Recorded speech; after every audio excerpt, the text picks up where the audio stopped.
नमस्कार, India news Madhya Pradesh Chhattisgarh देख रहे हैं आप और मैं हूं आपके साथ दीपशिखा सिंह राजपूत। अपनी इस खास पेशकश में आज हम बात करेंगे मामा के बुलडोजर की। जी हां, मामा यानी कि प्रदेश के मुखिया शिवराज सिंह चौहान। यूपी के बाबा के बाद अब एमपी के मामा का बुलडोजर अपराधियों पर कहर बनकर टूट रहा है। मध्य प्रदेश में बीते 2 दिन में 8 आरोपियों के घर पर बुलडोजर चलाकर नेस्तनाबूद किया गया है, तो वहीं पिछले 3 दिन में 2 दर्जन से ज्यादा कार्रवाई कर सरकारी जमीनों को मुक्त करवाया गया है। इंदौर, भोपाल, उज्जैन, जबलपुर, ग्वालियर जैसे बड़े शहरों में पुलिस और प्रशासन की संयुक्त कार्रवाई लगातार जारी है। मध्य प्रदेश में अब तक 100 से ज्यादा अपराधियों और सरकारी जमीनों के कब्जाधारियों पर कार्रवाई हो चुकी है, जिसमें 42 अपराधियों का अवैध कब्जा तोड़कर उन्हें गिरफ्तार किया जा चुका है।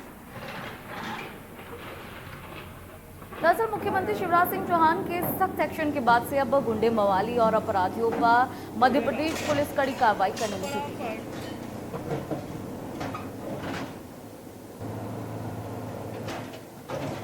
बता दें कि जहां भी अपराध होते हैं वहां न सिर्फ तुरंत ही अपराधियों को गिरफ्तार किया जाता है, बल्कि उनके घरों के अवैध निर्माण पर भी बुलडोजर भेजकर कार्रवाई की जा रही है। मामा के इस एक्शन का असर नजर भी आने लगा है। मध्य प्रदेश में अब बड़े अपराधियों की संख्या में तेजी में कमी आई है। वहीं इसे लेकर सियासत भी गरमाने लगी है। जहां सीएम शिवराज अपराधियों को बुलडोजर की कड़ी कार्रवाई की चेतावनी दे रहे हैं, तो वहीं पूर्व मुख्यमंत्री कमलनाथ का ये दावा है कि साल 2018 में कमलनाथ सरकार ने तोड़फोड़ अभियान शुरू किया था, जिसका श्रेय अब शिवराज सिंह सरकार ले रही है। दावे चाहे जो भी हो, मामा के बुलडोजर का असर तो अब दिख रहा है। पिछले 1 महीने में मध्य प्रदेश में जो भी कार्रवाई हुई है, उसके बाद से अब प्रदेश में सीएम शिवराज के बुलडोजर मामा की छवि उभर कर सामने आई है। शिवराज जहां भी सार्वजनिक कार्यक्रम में जाते हैं तो उनका बुलडोजर खड़ा करके स्वागत किया जाता है। और आज मामा के बुलडोजर की ही बात होगी। हमारे साथ एक खास पैनल भी होगा, लेकिन उससे पहले बुलडोजर मामा यानी कि सीएम शिवराज और पूर्व मुख्यमंत्री कमलनाथ का क्या कुछ कहना है वो आपको सुनाते हैं। आज मैं ये साफ कह रहा हूं, यहां भी कह रहा हूं, चंदपुरा में और मध्य प्रदेश में जितने गुंडे और अपराधी हैं वो भी सुन लें। अगर गरीब कमजोर की तरफ हाथ उठा तो मकान खोद के मैदान बना दूंगा। मैं चैन से नहीं रहने दूंगा किसी भी चीज।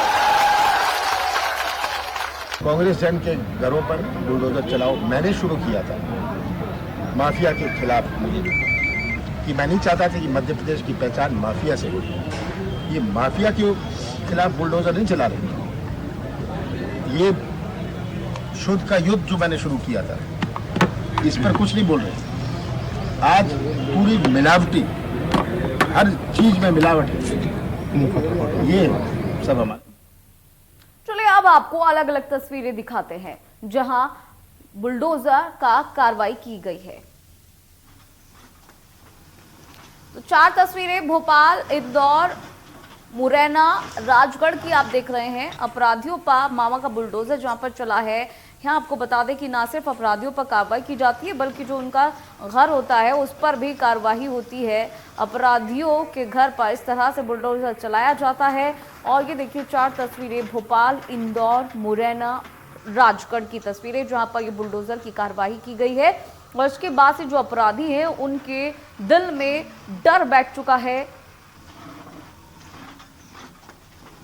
बुलडोजर मामा का डर जो है इन अपराधियों के मन में बैठ चुका है।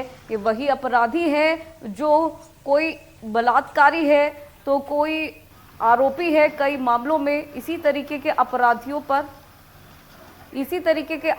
पर ये कार्रवाई की जा रही है। कई अपराधी ऐसे भी हैं जिन्होंने सरकारी जमीन पर कब्जा किया है, अवैध निर्माण किए हुए हैं। ऐसे तमाम जो अपराधी हैं उन पर ये बड़ी कार्रवाई की जा रही है और अपराधियों पर मामा का ये बुलडोजर चलाया जा रहा है।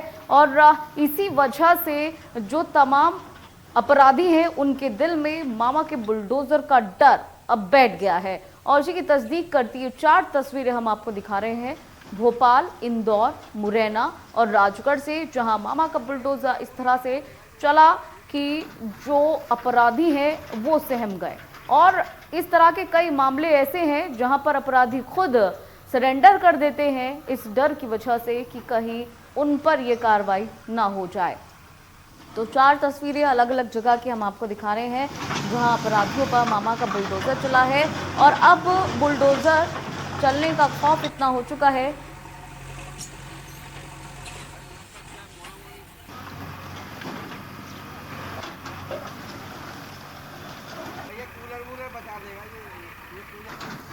तो 4 तस्वीरें आप देख पा रहे हैं अपने टेलीविजन स्क्रीन पर और हमारे साथ पैनलिस्ट भी जुड़ गए हैं। हृदयाल सिंहल ठाकुर हमारे साथ जुड़ गए हैं जो कि सामाजिक कार्यकर्ता हैं और इसके साथ ही अखिलेश अरजरिया हमारे साथ जुड़ गए हैं जो कि पूर्व आईएएस हैं और निधि अग्रवाल हमारे साथ जुड़ गई हैं जो कि सामाजिक कार्यकर्ता हैं। सबसे पहले निधि अग्रवाल का रुख कर लेते हैं।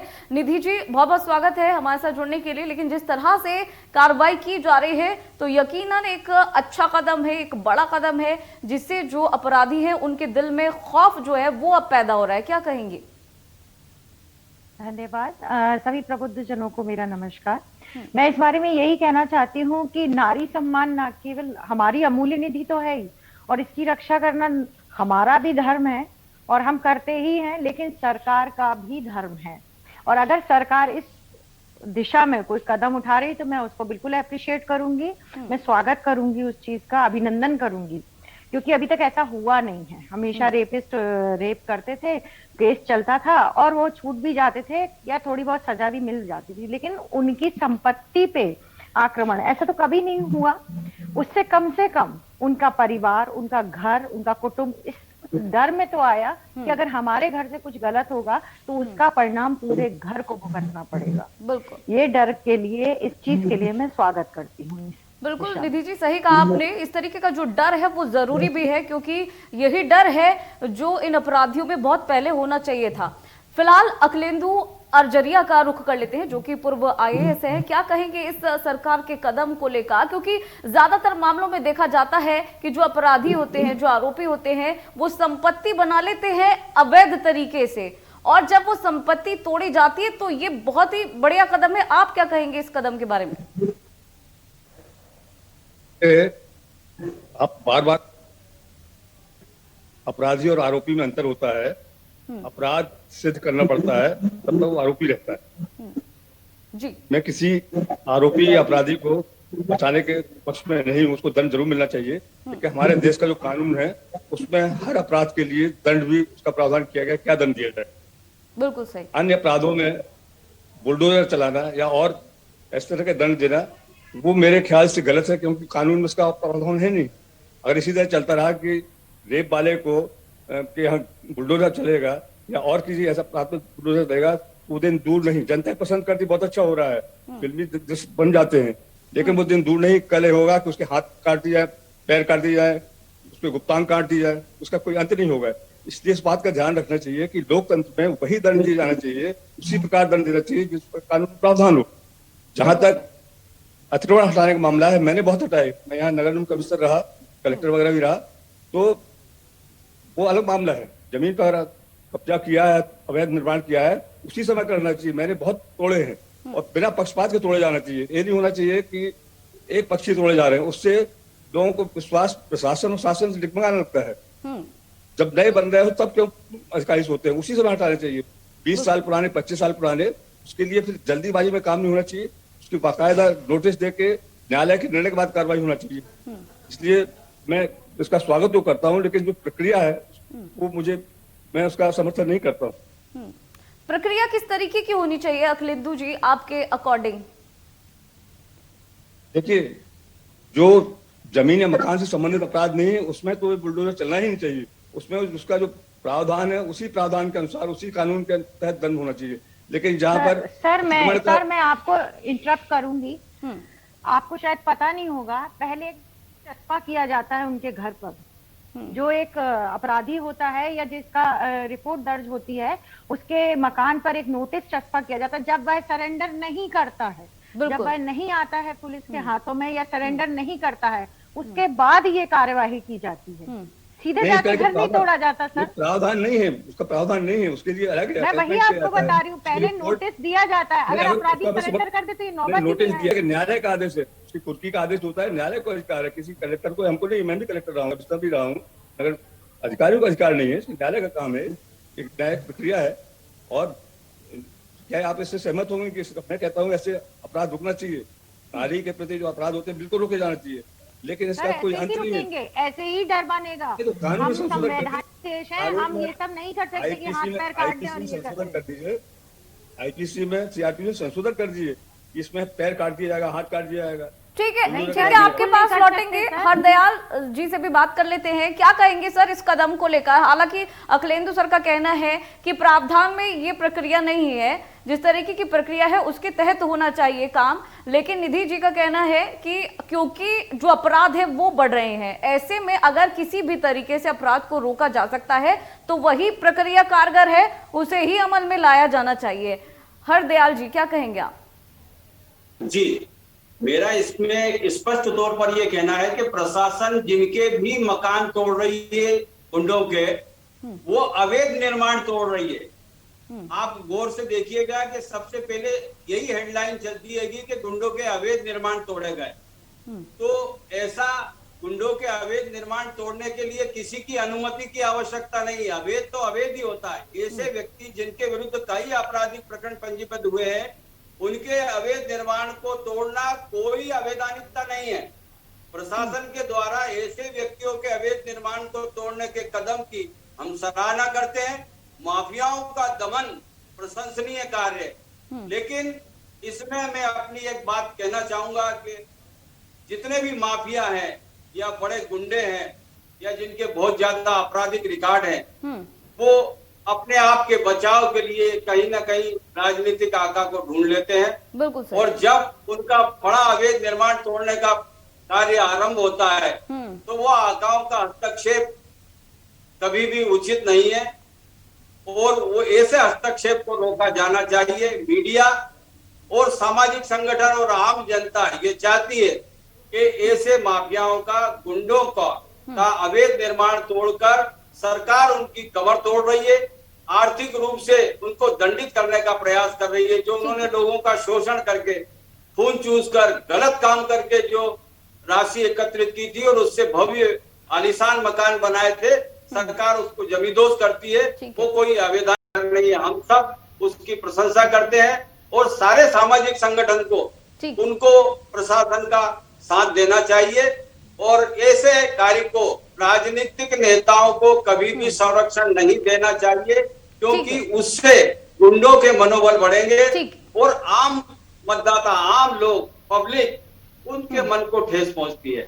ऐसा मेरा कहना है। अखिलेंदु जी का रुख कर लेते हैं। अखिलेंदु जी, जैसे कि हरदयाल जी ने कहा, निधि जी ने भी वही बात कही कि क्योंकि अवैध निर्माण जो होता है और अवैध संपत्ति से बनाया गया मकान भी अवैध निर्माण की श्रेणी में आता है, और इस तरह से जो अपराधी होते हैं अवैध संपत्ति का इस्तेमाल करके अगर किसी निर्माण को तैयार करते हैं, अगर उसे गिरा दिया जाता है तो इसमें कोई गलत बात नहीं है। क्या कहेंगे अखिलेंदु जी? इस पैनल में, इसमें हमारे पैनल में कोई कानून का जानकार भी होता, कोई वकील होता तो ज्यादा अच्छा होता है। वो बताता किस प्रावधान के तहत कार्रवाई की जा सकती है या नहीं की जा सकती।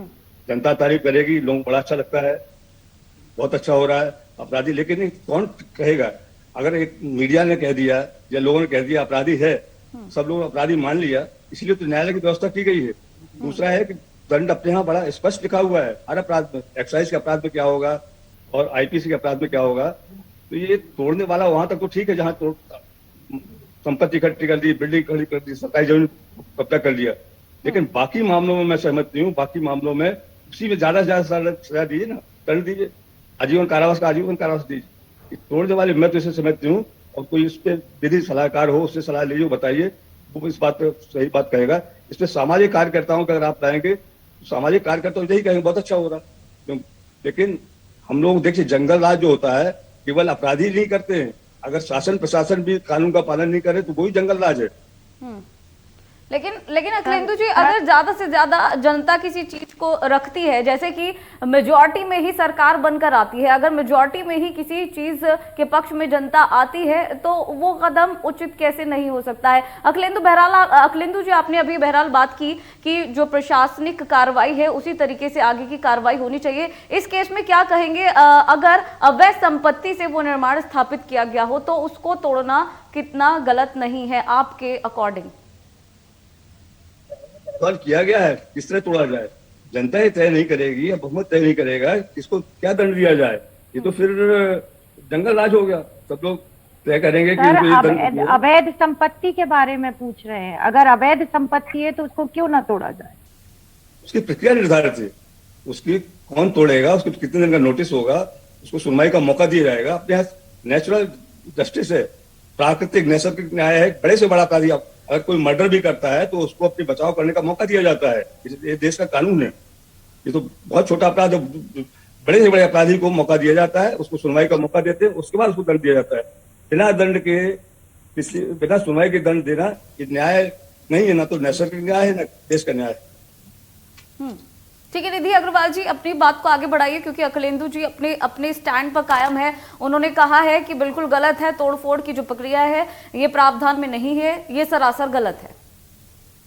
नहीं, अखिलेंदु जी अपनी जगह बहुत बड़े हैं मेरे से, वो सही हो सकते हैं, लेकिन मैं उनसे इसलिए इत्तेफाक नहीं रखती हूँ क्योंकि मैं ये जानती हूँ कि ये जो प्रक्रिया चल रही थी रेपिस्ट के लिए या किसी के लिए भी, वो आज तक वैसी ही चल रहा था ढर्रा। लेकिन अगर आज एक रेप होता है और पुलिस उसकी जांच करती है और उस अपराधी का अगर अतिक्रमण किया हुआ है उसने, या उसने कुछ नाजायज बिल्डअप किया हुआ है और उसको अगर वो तोड़ती, तो मैं उसको बिल्कुल भी नाजायज नहीं मानूंगी। ध्वस्त जमींदोज होना ही अनुकरणीय है, क्योंकि इससे ही शायद अपराध रुक पाएंगे, क्योंकि अब शायद कोई और तरीका नहीं बचा है। हम बाहर के देश तो है नहीं कि हाथ काट दे पैर काट दे, वैसा हमारी संस्कृति हमको परमिट ही नहीं करती ना, हम कर पाएंगे। तो मुझे लगता है इसमें किसी को कोई ऑब्जेक्शन नहीं होनी चाहिए। और जहां तक न्याय और विधि की बात है, तो इतना बड़ा शासन है तो उसमें कहीं ना कहीं कुछ ना कुछ सोच के प्रॉपर नोटिस लगाकर फिर ही यह प्रक्रिया की गई होगी। ऐसे ही जाके रिपोर्ट दर्ज करा के बिल्कुल आपकी बात को आगे बढ़ाते हुए मैं अखिलेंदु जी से एक बात कहूंगी। अखिलेंदु जी, तमाम बड़े बड़े पोस्ट पर अधिकारी बैठे रहते हैं और न जाने कितने मामले जब हम खबर भी पढ़ते हैं, जब जो सुप्रीम कोर्ट है वो भी अपना फैसला सुनाती है, तब ऐसे कई अधिकारी होते हैं जो गबन कर लेते हैं और ऐसी अवैध संपत्ति से अपना किला स्थापित कर लेते हैं। अगर ऐसी संपत्तियों को ढाया जाता है तो इसमें गलत क्या है? क्योंकि आने वाले समय में जो अधिकारी हैं वो भी डरेंगे किसी भी गलत काम को करने से, रिश्वत को लेने से, गबन करने से, किसी भी इस तरीके के कामों से डरेंगे वो भी, और इस तरीके का काम जो है वो रुकेंगे भी। अखिलेंदु जी क्या कहेंगे इस बात को लेकर? क्या गलत है क्या सही है, इसका ना तो मैं निर्णय ले सकता हूँ, ना आप ले सकते, ना कोई ले सकता। इसके लिए कानून बना हुआ है, क्या गलत है क्या सही है कानून में वो लिखित है। और अभी देश में कानून का राज चल रहा है, कानून संशोधन कर दीजिए, कानून संशोधन से कोई आपत्ति नहीं है। और मैं कानूनी पॉइंट पे ही चर्चा कर रहा हूँ, मैं इस पे नहीं कर रहा हूँ क्या अच्छा है क्या। मैं तो बता रहा हूँ बहुत अच्छा लगेगा लोगों को, जनता को बहुत अच्छा लगता है। ज्यादातर जनता को पता ही नहीं होता अभी सीधी में क्या हुआ। पत्रकारों को वायरल हुआ, देख रहे हैं ये कौन से कानून में लिखा हुआ है, बताइए। उनको नंगा करके वहां खड़ा कर दिया। आप भी कॉन्वर्सेशन में शामिल हुई, आप भी जवाब दीजिए। अखिलेंदु जी जो बात रख रहे हैं, पॉइंट्स रख रहे हैं। नहीं, बिल्कुल मैंने भी पेपर में ये घटना पढ़ी है और इसकी निंदा भी हुई है। उसको किसी ने सही नहीं कहा है, उस घटना को मुझे नहीं लगता किसी ने सही कहा होगा। लेकिन अगर रेपिस्ट का अगर कोई भी अतिक्रमण है और वो तोड़ा जा रहा है और वो बाकायदा विधि, हरदयाल जी कुछ कहना चाहते हैं? जी सर, मैं ये निवेदन कर रहा था कि अवैध निर्माण को तोड़ना जंगल राज नहीं है। गुंडे के काली कमाई से बनाए गए किले को, भव्य वैभवपूर्ण मकान को, जो अवैध निर्माण है उसको तोड़ना जंगल राज की श्रेणी में कतई नहीं आता है। आपको जानकारी होगी कि किसी व्यक्ति के पास में वैध मकान है, वैध रजिस्ट्री है, तो प्रशासन की ताकत नहीं कि उस मकान को तोड़ सके, क्योंकि कोर्ट तुरंत स्टे देती है। अवैध निर्माण को तोड़ने के लिए कोर्ट स्टे नहीं देती है, गुंडे के मकान को बचाने के लिए कोर्ट स्टे नहीं देती है। जहां गलत प्रशासन करेगा वहां रोकने के लिए न्यायपालिका खड़ी है। लेकिन गुंडे ने अगर काली कमाई से अवैध निर्माण किया है तो उतना जंगल राज की श्रेणी में नहीं आता है, ऐसा मेरा कहना है। बिल्कुल। निधि अग्रवाल जी, आप क्या कहेंगे? बिल्कुल, मैं यही कहूंगी कि सबके लिए न्यायालय खुला है, सबके लिए कानून एक सा बना हुआ है। अगर कहीं प्रक्रिया गलत हुई है, अवैध निर्माण नहीं था और अगर आपका सही है तो आपके लिए न्यायालय खुला है, आप उसमें अर्जी लगाइए। क्योंकि मेरे को जहां तक पता है अवैध निर्माण सही में ध्वस्त करना बिल्कुल भी उसमें कहीं भी कानून आड़े नहीं आता है। और ये बस इसमें एक लूप ये हो जाता है कि ये तब हमारे आंखों के सामने आता है जब कोई केस होता है, तब हम अपराधी के बारे में पता लगाते हैं तो पता लगता है अरे ये तो उसने अवैध निर्माण कर रखा है। तो अभी ये बहुत अच्छा हुआ है कि पहले तो उसकी संपत्ति ढहा दी जाए, ध्वस्त कर दी जाए, जिससे वो कहीं तो उसकी कमर टूटे, फिर देखते हैं क्या होता है, न्याय प्रक्रिया कहाँ तक चलेगी, क्या उसको सजा मिलेगी। ठीक है, इससे चलिए, डर आप का सभी माहौल कम अपराधियों में आएगा। ठीक है, आप सभी मेहमानों का हमारे साथ जुड़ने के लिए बहुत बहुत शुक्रिया। तो यहाँ आपको बता दें कि लगातार मामा का जो बुलडोजर है वो चल रहा है और इससे अपराधियों में डर का माहौल है, कुछ इसके पक्ष में है, कुछ इसके पक्ष में नहीं है। चलिए फिलहाल इस बुलेटिन में इतना ही, रुकेंगे एक ब्रेक के लिए।